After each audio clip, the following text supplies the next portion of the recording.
The transmission room smelled like burnt circuits and fear.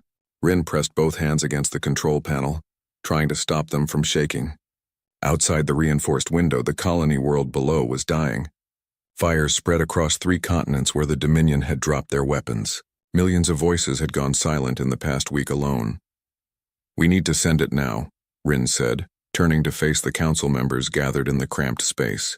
"There's no more time for debate." Elder Vosh clicked his beak twice, a sign of deep worry among his people. His feathers had turned gray over the past months, aging him beyond his years. "You speak of breaking a law that has stood for 300 cycles. The quarantine exists for reasons our ancestors deemed critical." "Our ancestors are dead," Rin shot back, then immediately regretted the harshness. "Forgive me, Elder, but soon we will all be dead too. The Dominion does not take prisoners. They do not negotiate. They simply erase species that refuse to serve them." Another council member, a floating Quellan named Driss, pulsed with orange light. "The old records say the humans are dangerous. More dangerous than the Dominion, perhaps. We might be inviting a worse fate." Rin pulled up the ancient files on the main screen. The text was barely readable, corrupted by age and multiple format conversions, but the warnings were clear enough. Humanity had been classified as a Class 12 Deathworld species. The galactic database only went up to Class 10. First contact teams had recommended complete isolation after a single meeting. "Listen to what they wrote," Rin said, reading from the screen.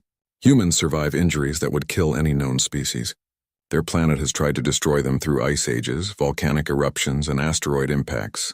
They evolved alongside predators that could tear them apart. Their own weather can kill them, yet they thrive. Recommend no further contact until they achieve post-physical evolution or extinction." "You make my argument for me," Vosh said quietly. "These are not rescuers. These are survivors who climb to the top of their world by being more ruthless than everything else." "Or," Rin countered, "they are the only ones who can stop the Dominion. Elder, please. The Dominion battle group will reach this station in 70 hours. Our shields will last perhaps 10 minutes against their weapons. We have no military, no defenses, no hope, unless we try this." The council members looked at each other. Rin could see the terror in their eyes, but also the grim acceptance. They all knew the truth. The harmonious coalition had been built on principles of peace and cooperation. Beautiful principles that meant nothing against an enemy who respected only strength. Vosh's feathers ruffled, then settled. "Send the message. May our ancestors forgive us if we have made the wrong choice." Rin's hands flew across the controls. The message had been prepared for days, just waiting for approval. It was simple and desperate. A call for help sent to a region of space that every ship had been ordered to avoid for centuries. The transmission burned through their remaining power reserves, boosting the signal strong enough to cross the vast distance. Then they waited. "Response time will be at least 40 hours, Driss said, dimming to a worried blue. "If they respond at all. The humans may be extinct, or they may simply ignore us." But 6 hours later, the communication panel lit up with an incoming transmission. Rin nearly fell over in shock. The signal was powerful, clear, and came from coordinates that had been silent for 300 years. The voice that came through was strange, rough and flat compared to the musical tones of coalition languages. It spoke in the trade language that all species learned, but with an odd accent that made each word sound hard and sharp. "This is Admiral Walsh of the Earth Defense Fleet. We received your distress call.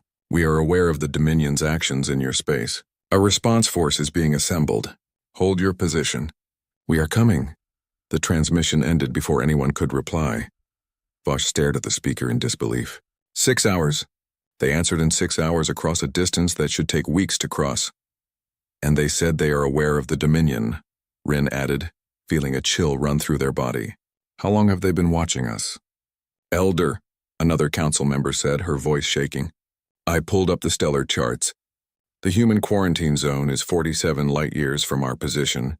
Even with the fastest coalition drives, that would take months to cross. How soon can they actually arrive?" Before anyone could answer, the proximity alarms began screaming. Rin pulled up the sensor display and felt their hearts sink. 3 Dominion scout ships had just emerged from faster-than-light travel at the edge of the system. They were early. The main battle group was not supposed to arrive for 3 more days. "Battle stations," Vosh ordered, though everyone knew it was pointless.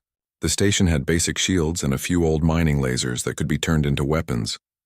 Against Dominion warships, they might as well throw rocks. The Dominion ships wasted no time.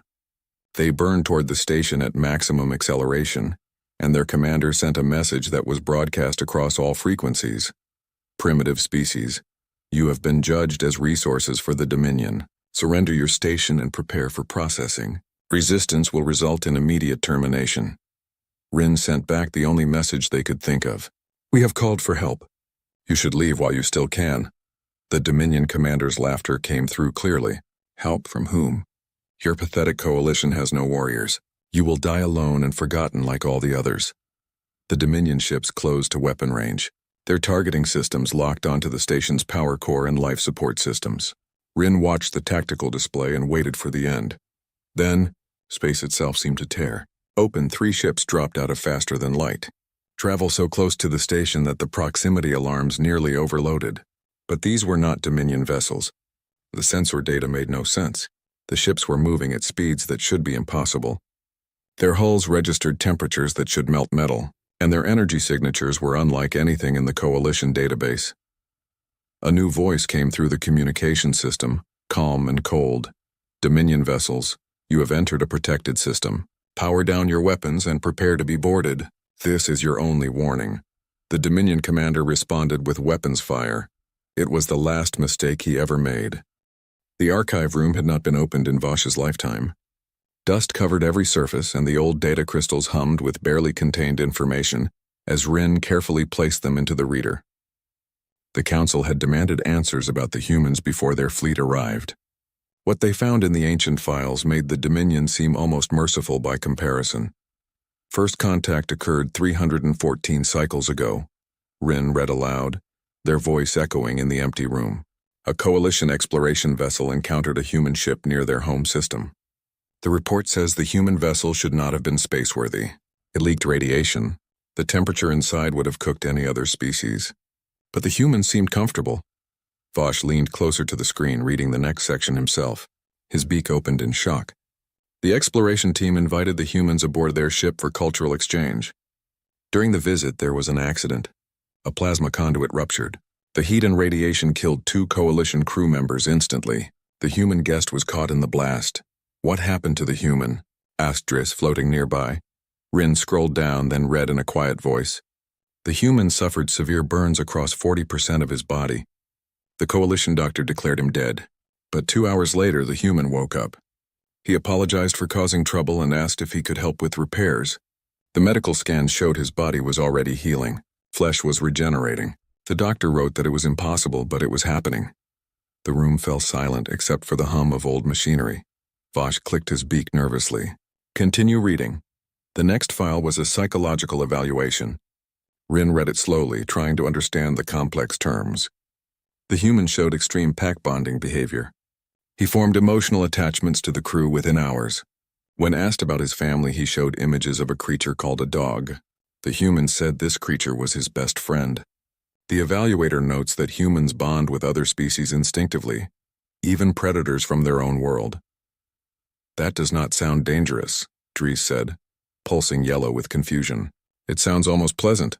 Keep reading, Vosh ordered. Rin found the next section. During the return journey to human space, the Coalition ship was attacked by pirates. The crew had no weapons and prepared to surrender. The human asked for a metal bar from the maintenance locker. He went to face 12 armed pirates alone. When the Coalition captain tried to stop him, the human said, "They threatened my friends." That was a mistake. The file included security footage. Rin played it on the main screen. The council members watched in horror as the single human moved through the pirate boarding party, like a natural disaster. He was shot 3 times but did not stop. He broke bones with his bare hands and moved faster than any being his size should move. The fight lasted 90 seconds. All 12 pirates were left unconscious or worse. The human then collapsed from blood loss. He survived, Rin said, reading ahead. The Coalition doctor managed to stabilize him. The human woke up again and apologized for making a mess. Then he asked if everyone else was safe. The captain wrote that humans are the most dangerous species he ever encountered, but also the most protective of those they consider pack members. Another file contained atmospheric data from Earth. Vosh read it with growing disbelief. Their planet has violent storms that can tear buildings apart. temperature ranges that swing from freezing to boiling, an atmosphere with enough oxygen to cause fires from a single spark, massive oceans with creatures that can swallow their boats whole, predators on land that hunt in packs, diseases that kill millions. And humans not only survived, they became the dominant species. Driss dimmed to dark blue. How is that possible? No species should survive such conditions, let alone build a civilization. There is a note here from a xenobiologist, Rin said. She theorizes that humans did not succeed despite their world trying to kill them. They succeeded because of it. Every challenge made them adapt. Every predator made them smarter. Every disease made their immune system stronger. Earth did not produce a species. It produced an apex survivor. The final file was a recommendation from the First Contact Committee. Vosh read it aloud, his voice heavy. Humanity shows potential for both great violence and great compassion. They are fiercely loyal to allies and absolutely ruthless to enemies. They do not understand the concept of surrender when protecting others. They will fight until victory or death, and they are extremely difficult to kill. This committee recommends a quarantine period of no less than 500 cycles. We must give other species time to develop before humanity enters the galactic stage. If they arrive too soon, they will dominate through sheer tenacity alone. But we called them anyway, Rin whispered. We brought them here. Vosh closed the files and looked at the young communications officer. We had no choice. The Dominion would have killed us all. At least the humans might give us a chance to survive. An explosion rocked the station. Alarms began wailing throughout the corridors. Rin pulled up the security feeds and saw chaos outside. The Dominion scout ships were attacking, their weapons tearing through the station's weak shields like paper. All personnel to evacuation pods. Vosh ordered over the station-wide communication system. This is not a drill, but Rin stayed at the console watching the tactical display. The 3 human ships were engaging the Dominion scouts. What Rin saw did not make sense. The human vessels moved in ways that violated every rule of physics. They accelerated at speeds that should turn their crews into paste. They turned so sharply that the forces should tear the ships apart. One Dominion scout fired a full spread of missiles at a human destroyer. The human ship did not even try to evade. It flew straight through the explosion, shields blazing white-hot, and returned fire with weapons that moved at a significant fraction of light speed. The Dominion scout simply ceased to exist, torn into pieces by kinetic projectiles moving too fast to see. By the ancestors, Vosh breathed, watching over Rin's shoulder. They are not fighting. They are hunting. The second Dominion scout tried to run. It pivoted and burned its engines at maximum power, trying to reach the edge of the system where it could jump to faster-than-light travel. The human ships did not pursue with weapons. Instead, one of them simply accelerated faster, catching up to the fleeing vessel in seconds. The human ship matched velocity, then fired a single shot that disabled the Dominion engines without destroying the ship. A message came through from the human fleet.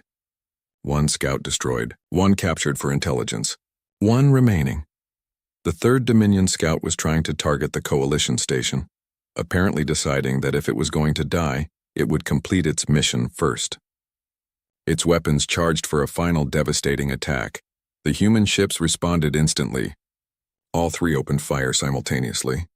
The Dominion scout vanished in a flash of light that made Rin shield their eyes. Then the communication panel lit up again with that same rough human voice. Coalition Station, this is Admiral Walsh. The immediate threat has been neutralized. We are sending a boarding party to assess your damage and provide medical assistance. Do not be alarmed by their appearance. My people can look intimidating, but they will not harm you. Rin looked at Vosh and the elder looked back. They had read the files. They knew what was coming. And they were absolutely terrified, but they were also alive. For now, that would have to be enough. The docking port hissed as it pressurized. Rin stood among a crowd of Coalition survivors, all of them staring at the sealed door. Behind them, the station groaned and creaked from damage. Emergency lights cast everything in red shadow. The air smelled like smoke and fear. They are coming through, Driss whispered, pulsing a pale, frightened yellow. The Deathworlders are coming inside. The door opened with a heavy metallic sound. What stepped through made every Coalition member take a step backward. The humans were tall, much taller than most species present. They wore armor that was scarred and burned from recent combat. Their faces were exposed, showing features that seemed designed for intimidation. Forward-facing eyes like predators, flat teeth that could crush and tear, and expressions that were impossible to read. But what struck Rin most was how carefully they moved. These beings who had just destroyed warships in seconds were now walking slowly, keeping their hands visible, making themselves seem smaller. The lead human stopped several paces away and removed her helmet. She had dark skin and hair pulled back tightly. Her eyes swept across the crowd, assessing everyone in seconds. When she spoke, her voice was gentler than Rin expected. "My name is Captain Rebecca Ward. We are here to help. Can anyone tell me how many wounded you have?" Vosh stepped forward, forcing himself to stand straight despite his fear. 47 injured. 12 critical. Our medical facilities are damaged and our doctor is overwhelmed. Rebecca nodded and made a gesture to her team. 3 humans moved past the crowd, heading deeper into the station. They carried equipment that looked far more advanced than anything the Coalition possessed. "Our medics will stabilize the critical cases first," Rebecca said. "We have supplies and knowledge that should help. Is it safe to ask what species-specific treatments you need?" "You know our biology?" Vosh asked, surprised. A slight smile crossed Rebecca's face. It showed teeth, but somehow did not seem threatening. "We have been watching the galaxy for a long time, Elder. We know about most species in this region. We just chose to stay quiet until now." Rin found the courage to speak. Why did you isolate yourselves?" Rebecca's smile faded. "Because the first aliens we met were terrified of us. They saw what our world had made us and decided we were too dangerous. They were probably right. We needed time to decide what kind of species we wanted to be, so we watched and learned and prepared." "Prepared for what?" Driss asked. "For the day someone would need us." Rebecca looked around at the damaged station and the frightened survivors. "For a day like today." One of the human medics returned and spoke rapidly to Rebecca in their own language. She listened, then turned back to the Coalition members. "We need to move your critical patients to our medical bay. Our ship has better equipment. Will you trust us with them?" Vosh hesitated. Every instinct told him to refuse, to keep his people away from these predators. But he looked at the burns on Rin's arms from a plasma leak, at the frightened civilians huddled in corners, at the children who were crying for their parents. "Yes," he said quietly, "we trust you." Over the next hours, Rin watched the humans work. They were efficient and surprisingly gentle.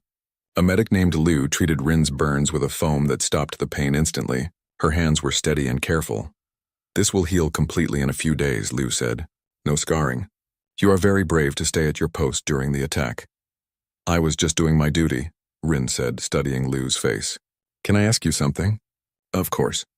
"The old records say humans are dangerous. That your world tried to kill you and you became apex predators. Is that true?" Liu finished applying the foam and sat back. Her expression grew distant, remembering. "Yes, Earth is beautiful but harsh. When I was young, I lived in a region with terrible storms. One year, a hurricane destroyed our home. My family survived by hiding in a shelter for 3 days without food or water. Afterward, we rebuilt. That is what humans do. We survive and then we rebuild." "But you also know how to fight," Rin said, thinking of the destroyed Dominion ships. "You killed those scouts so easily." "We did." Liu's voice grew harder. "Because they were trying to kill you. Humans have a saying, we are peaceful, not harmless. There is a difference. We do not want to fight, but when something threatens those we have decided to protect, we will fight with everything we have. Why would you protect us? You do not know us." Liu smiled, and this time it reached her eyes, making her seem much less frightening. "You called for help. That is enough. Besides, humans have a weakness. We bond with other species too easily. Give us an hour and we will consider you friends. Give us a day and we will consider you family. It makes us do foolish things like fly across the galaxy to fight someone else's war." Admiral Walsh arrived on the station as the last of the wounded were being treated. He was older than the other humans, with gray in his hair and lines on his face that spoke of long years. But he moved with the same predator grace as his soldiers. "Elder Vosh," Walsh said, inclining his head respectfully, "we need to talk about what comes next. The Dominion does not send scouts alone. A larger fleet will follow. How long until they arrive?" 60 hours, Vosh said. "Maybe less. They have been systematically destroying Coalition worlds. Ours is next on their list." Walsh nodded as if he had expected this. "Then we have 60 hours to prepare. My fleet is already positioning for the defense. But I need information from you. Everything you know about Dominion tactics, weapons, and numbers. Your 3 ships against an entire battle group? Vosh said. Admiral, I appreciate your courage, but this is suicide. The Dominion will send at least 30 warships. Your people should flee while you can. Walsh's expression did not change. Elder, these 3 ships were just the first responders. They were already on patrol near your border when your message arrived. The rest of the fleet is still coming. How many more ships? Rin asked. Walsh looked directly at them, and Rin saw something burning in his eyes. Something ancient and angry and absolutely determined. All of them, Walsh said quietly. When you sent that message asking for help, it reached every human colony and outpost. Every ship. Every soldier. We debated for approximately 10 minutes about whether to respond. Then we voted. It was unanimous. Unanimous for what? Vosh whispered. To end the Dominion, permanently. Walsh pulled up a holographic display showing the sector map. Red icons marked Dominion fleets and conquered systems. They have committed genocide across 24 species. They enslave populations. They destroy worlds that refuse to serve them. We have been watching this for decades, waiting for the right moment. You gave us that moment, but why now? Driss asked. Why not intervene before? Walsh's voice grew cold. Because we promised ourselves we would not interfere in galactic politics unless we were invited. You invited us. The Dominion threatened our friends. Now they will learn what humans do to those who hurt our pack. Outside the station, more ships were arriving. Human reinforcements dropping out of faster-than-light travel in formations that filled the sensor screens. Dozens of ships, then hundreds, an entire armada assembling in defense of a species they had never met. Rin watched the display in awe and asked the question that terrified them most. What are you? Rebecca Ward, standing nearby, answered for all of them. We are humans. We are from a world that tried its best to kill us. We learned to survive by protecting each other. Now the galaxy is our world and you are our pack, and we do not abandon family. The Dominion battle group arrived exactly on schedule.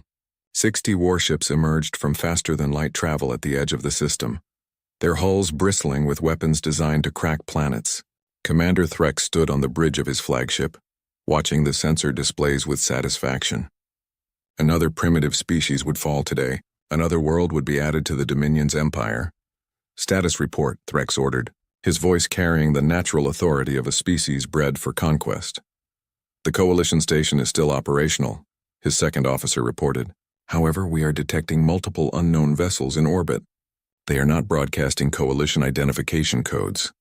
Threx felt a moment of curiosity. Had the Coalition found allies? It would not matter. The Dominion had crushed alliances before. He magnified the tactical display to examine these unknown ships. What he saw made no sense. The vessels were small compared to Dominion warships, but they moved with precision that spoke of advanced technology. Their formations were tight and disciplined, and there were hundreds of them, far more than any Coalition world could afford. Identify those ships, Threx demanded. The sensor officer worked frantically at his controls, running recognition programs against the galactic database. After several minutes, he turned with confusion clear on his face. Commander, the design matches no known species.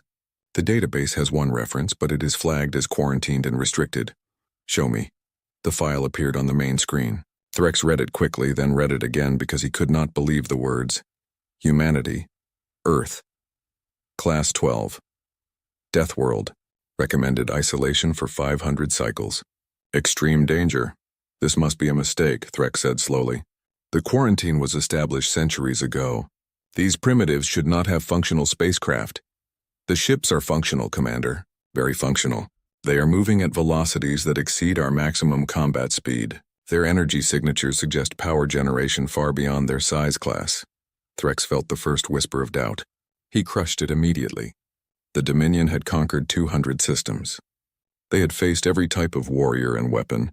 These humans, if that was what they truly were, would fall like all the others. Open a channel to all Dominion ships, Threx ordered. We will offer them one chance to flee. After that, we destroy them and complete our mission. The communication went out on all frequencies. Threx's voice boomed across space. Unknown vessels, you have entered a war zone. The Coalition has been judged and found wanting. Leave now or be destroyed with them. You have 30 seconds to comply. The response came immediately, not from one ship but from all of them simultaneously. The voice was flat and cold, speaking with absolute confidence. Dominion fleet, you have entered protected space. You are ordered to power down all weapons and prepare to be boarded. This is your only warning. Any act of aggression will be met with overwhelming force. Threx laughed. He actually laughed. The arrogance of these creatures was amazing. You threaten us? We outnumber you. Our ships are larger. Our weapons have conquered systems beyond counting. Who are you to make demands? We are the Earth Defense Fleet. You have threatened our allies. You have committed genocide. Your crimes end today. Then die with them, Threx snarled and gave the order to fire. The Dominion battle group opened up with every weapon at maximum range. Hundreds of missiles streaked toward the human fleet. Energy beams hot enough to melt asteroids lanced through space. It was firepower sufficient to annihilate a dozen planets. The human ships moved. They did not evade. They did not scatter in panic. They simply accelerated directly into the attack at speeds that should have been impossible. Threx watched in disbelief as human vessels twisted and turned through the missile swarm, their point defense systems destroying incoming projectiles with perfect accuracy. The energy beams that struck their shields did not penetrate, absorbed by technology that should not exist. And then the humans fired back. Their weapons were not energy-based. They were physical projectiles accelerated to a significant fraction of light speed, simple kinetic kill vehicles that hit with the force of nuclear weapons. The first salvo struck 3 Dominion cruisers. The ships did not explode dramatically. They simply came apart, torn into pieces by impacts that their shields could not stop. Evasive maneuvers. Threx shouted, but it was already too late. The human ships were among the Dominion formation now, moving between the larger vessels with impossible agility. They fought at ranges so close that Threx's weapons could not track them without risking friendly fire. A human destroyer attached itself to one of Threx's escort frigates. Cutting tools burned through the hull in seconds. Dominion warriors rushed to repel boarders, ready to show these primitives what real soldiers looked like. The humans who came through the breach wore heavy armor and carried weapons that looked almost primitive. But they moved through the Dominion defenders like a force of nature. Threx watched through internal cameras as his elite warriors, each one trained from birth for combat, fell within seconds. The humans did not rely on superior weapons. They relied on something far more terrifying. They fought with a savagery that came from surviving on a world that had tried to kill them since birth. They absorbed damage that would drop any other species and kept advancing. They worked together with perfect coordination, covering each other with an instinct that spoke of millions of years of pack hunting. How are they doing this? Threx's second officer gasped, watching the carnage on multiple screens. Our warriors are enhanced. They have genetic modifications for strength and speed. They have been bred for war. So have the humans, a voice said over the communication channel. It was the same cold human voice from before. But they were bred by a world that made your training programs look gentle. Now surrender before more of your people die needlessly. Threx snarled and cut the channel. He would not surrender to primitives, no matter how fierce they fought. All ships converge on the Coalition station. If we cannot defeat the humans, we will complete our original mission. Destroy the station and everyone on it. The Dominion ships tried to break through the human lines. Some succeeded, burning toward the defenseless station with weapons charging. Coalition civilians watched in horror as death approached, knowing their thin shields would not stop what was coming. The human response was immediate and merciless. Ships that had been engaged in combat across the battlefield suddenly accelerated to impossible speeds, placing themselves between the Dominion vessels and their target. One human cruiser took a direct hit from a Dominion heavy cannon, a weapon designed to destroy orbital fortresses. The ship's shields blazed white-hot but held. Then it returned fire at point-blank range. The Dominion heavy cruiser broke in half, its reactor going critical. The explosion was visible from the Coalition station. Rin watched it through the window, unable to look away from the violence being conducted in their defense. "They are dying for us," Vosh whispered. "The humans are putting themselves between us and the weapons." But Rebecca Ward, standing nearby with her armor scorched from recent combat, shook her head. "We are not dying, Elder. We are doing what we were made to do, surviving and protecting our pack." On the main tactical display, the battle was turning into a slaughter. The Dominion had arrived with 60 warships crewed by some of the most feared warriors in the galaxy. The humans had met them with a fleet pulled together from patrol groups and forward outposts. It should have been a close fight. It was not even a contest. Within 2 hours, 40 Dominion ships were destroyed or crippled. The remaining 20 tried to flee. Admiral Walsh gave a simple order: let none escape. The galaxy needs to know what happens to those who commit genocide. Threx sat in his command chair, watching his fleet die around him. His flagship was crippled, engines destroyed, weapons offline.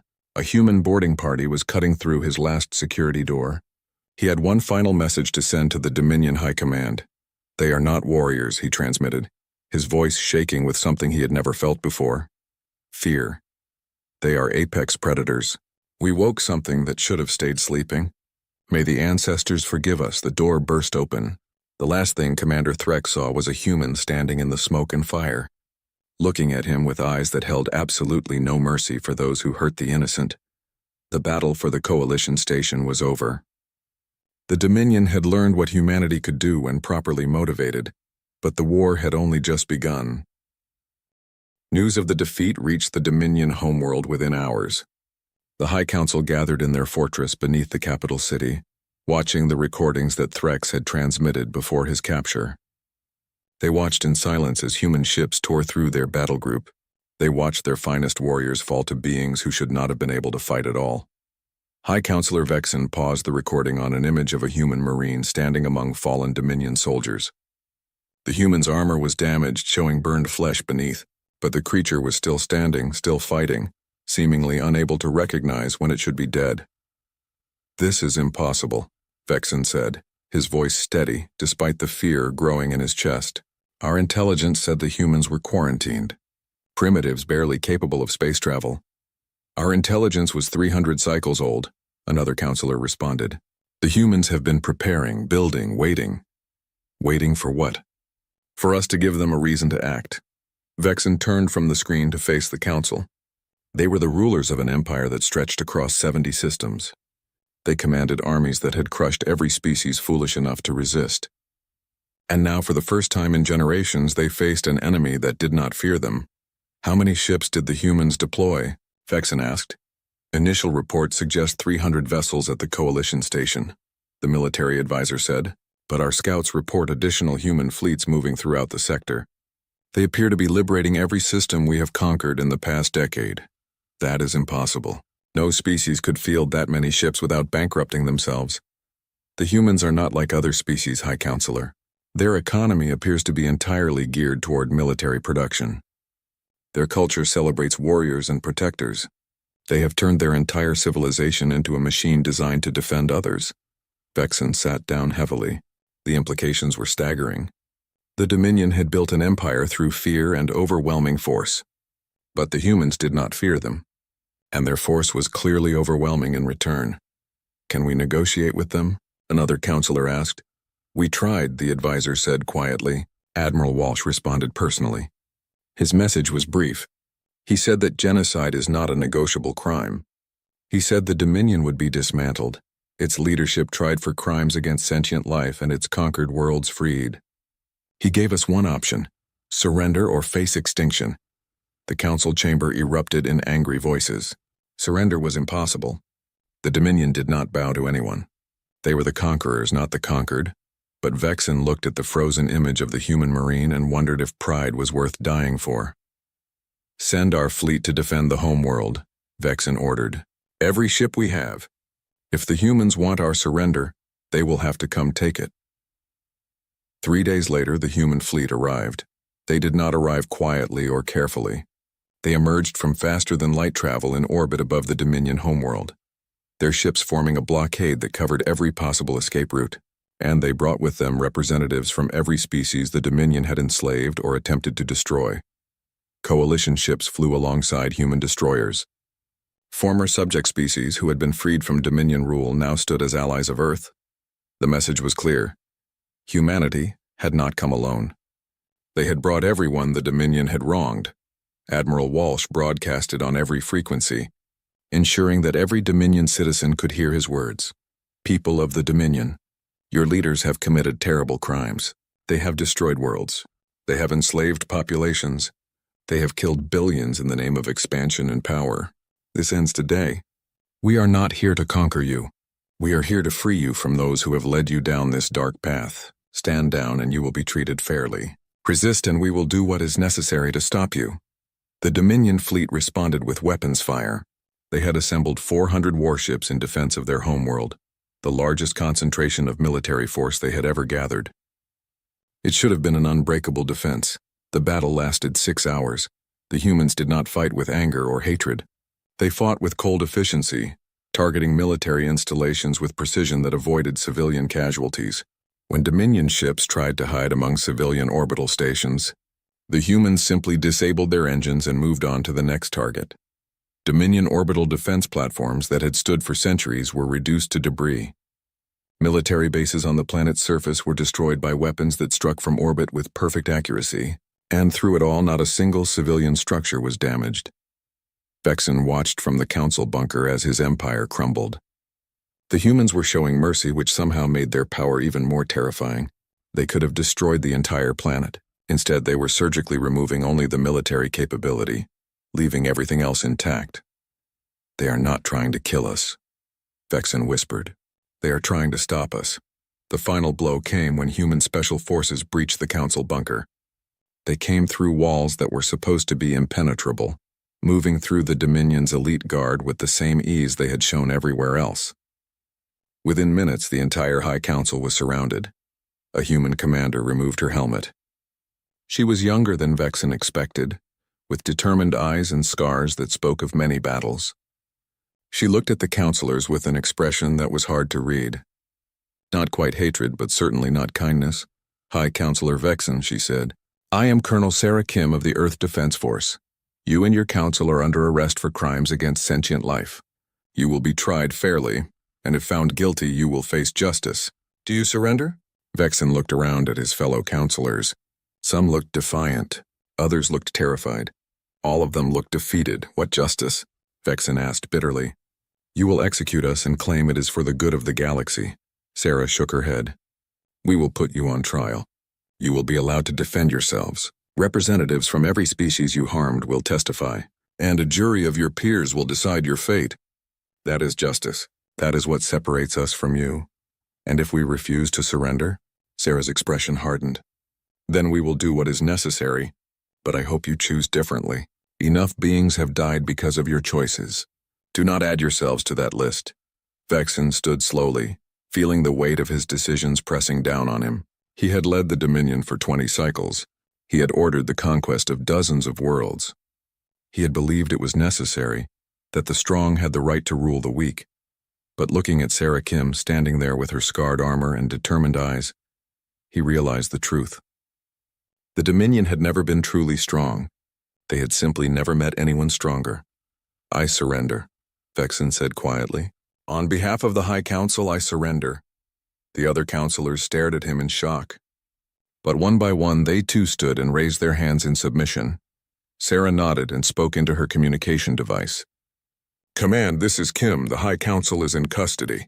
Resistance has ended." Admiral Walsh's voice came back clearly. "Acknowledged, Colonel. Secure the prisoners and prepare them for transport.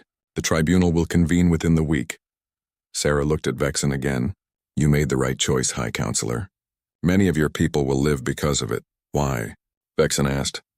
"Why do you care about our people? We are your enemies." "No," Sarah said firmly. "Your leaders are our enemies. Your soldiers who chose to fight are our enemies. But your civilians, your children, the innocent beings just trying to live their lives, they are not our enemies. They are victims of your leadership, just like all the species you conquered. We are here to free everyone from tyranny, including your own people." As Vexen was led away in restraints, he looked back at the ruins of his council chamber.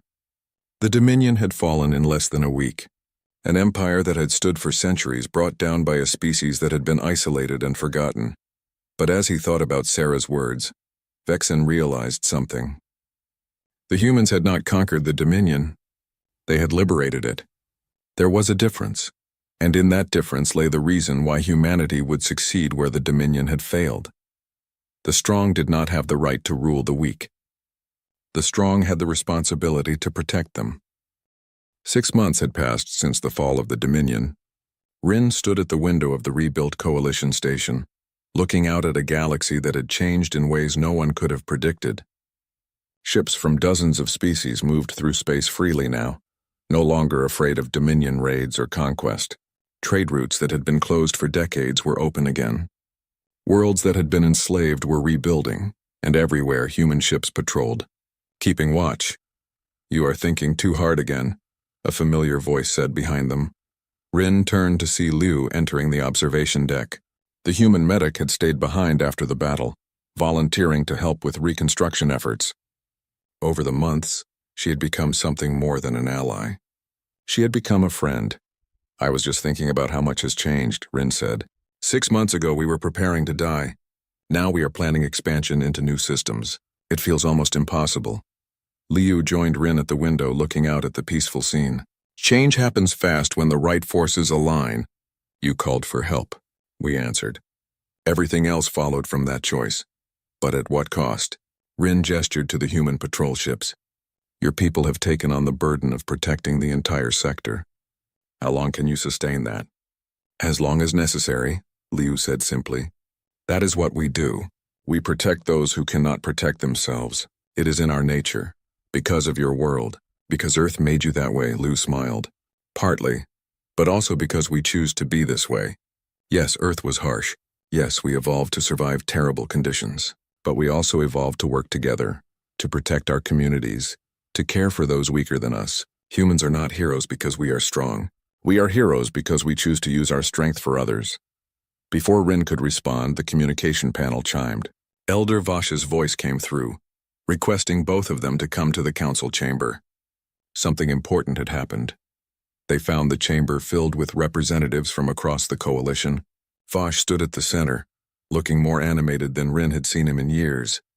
"The trial has concluded," Vosh announced. "The tribunal has reached a verdict on the Dominion High Council." Everyone fell silent. The trial had been broadcast across the galaxy, a transparent process where evidence was presented, witnesses testified, and the accused were allowed to defend themselves. It had been the first time many species had seen true justice administered fairly. "The verdict is guilty on all charges," Vosh continued. "The High Council has been found responsible for genocide, enslavement, and crimes against sentient life. However, the tribunal has also made clear that the Dominion people themselves are not guilty. They were misled by corrupt leadership. The sentence reflects this distinction." "What is the sentence?" someone asked. "The counselors will be imprisoned for life with conditions that ensure humane treatment. The Dominion military command structure will be dismantled.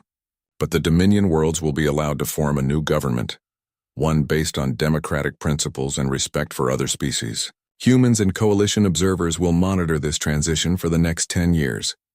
Murmurs of approval filled the chamber. It was a just sentence, one that punished the guilty while giving the innocent a chance to rebuild.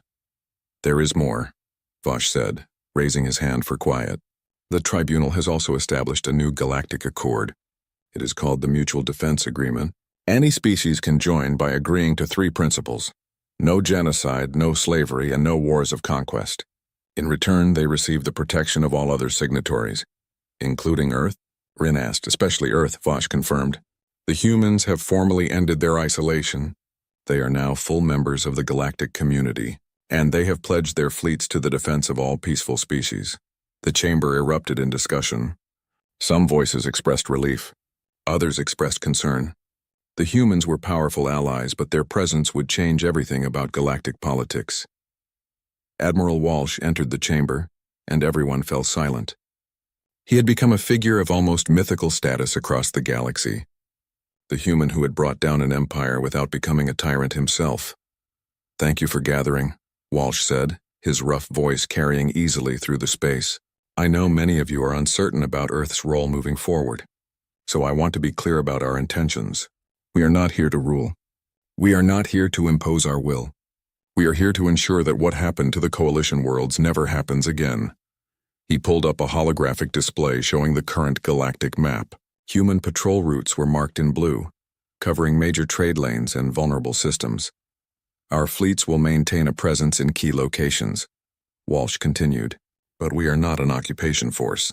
We are a defensive force. We will train any species that wishes to develop their own military capabilities. We will share technology that can help protect borders, and we will respond to any calls for help, just as we responded to yours." What do you want in return? One representative asked suspiciously. Walsh smiled slightly. We want what every species wants: peace, prosperity. The knowledge that our children can grow up in a galaxy where might does not make right, where calling for help actually brings help. Is that so hard to believe? You must want something, the representative pressed. Trade advantages? Territory? Resources? We want allies, Walsh said simply. We want friends. Humans are pack animals, remember? We form bonds. We protect those we care about. You called us when you needed help. That made you part of our pack. Now we will not abandon you, not ever. The chamber fell silent as beings processed this. It was such a simple answer, but also profound. The humans were offering protection not for profit, but for friendship. There is one more thing, Walsh added. Earth's government has voted to establish the first galactic peacekeeping academy. We will train beings from all species in defense, emergency response, and conflict resolution. The goal is to eventually have mixed species crews protecting the galaxy together. Humans cannot do this alone. We should not do this alone. We want partners, not subjects. Rin felt something stirring in their chest, an idea forming. Admiral, could anyone apply to this academy? Walsh looked directly at Rin. Anyone willing to put the safety of others above their own interests.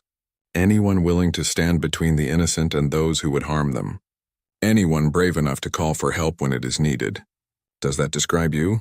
Rin thought about the past 6 months. About watching humans fight and bleed to protect strangers. About Liu staying behind to help rebuild. About the choice between comfortable safety and meaningful purpose. Yes, Rin said firmly. That describes me. Walsh nodded with approval. Then you will be welcome at the academy. We will teach you everything we know, and someday when another species sends out a desperate call for help, you might be the one who answers. Later that evening, Rin and Liu stood at the window again, watching the stars. A human patrol ship passed by, its running lights bright in the darkness. Are you really going to join the academy? Liu asked. Yes, you inspired me. All of you inspired me. I want to be able to protect others the way you protected us. Liu put a hand on Rin's shoulder, a gesture that had once would have seemed threatening but now felt comforting. You already are a protector. You were the one who had the courage to call for help when everyone else was too afraid. That took tremendous strength. I was terrified the entire time. Courage is not the absence of fear. It is acting despite fear. You did that. Now you will learn to do even more. A message came through the station communication system. It was Admiral Walsh, broadcasting to all human ships and coalition stations. This is Walsh. I want to thank everyone who has worked so hard over these past months. We have accomplished something remarkable together. We have shown the galaxy that strength can be used for protection, not conquest. That different species can work together for the common good. That calling for help is not weakness, but wisdom. We have a long road ahead of us. There will be new challenges, new threats, new opportunities. But we will face them together as allies and friends. Because that is what we do. We answer the call. Always. Rin looked out at the peaceful galaxy and felt hope for the first time in years. The Dominion was gone. The coalition was rebuilding. And humanity had stepped forward not as conquerors, but as guardians. The galaxy had called for help. The Deathworlders had brought judgment. But they had also brought something more important. They had brought hope. And they had brought the promise that no one would ever face extinction alone again. As long as humans existed, as long as their ships patrolled the space lanes, as long as their nature drove them to protect the weak and stand against the strong, there would always be someone who answered the call. The age of tyranny was over. The age of protection had begun. And it had started with a simple, desperate message sent into the dark, hoping someone would care enough to respond. Someone had, and they had changed everything.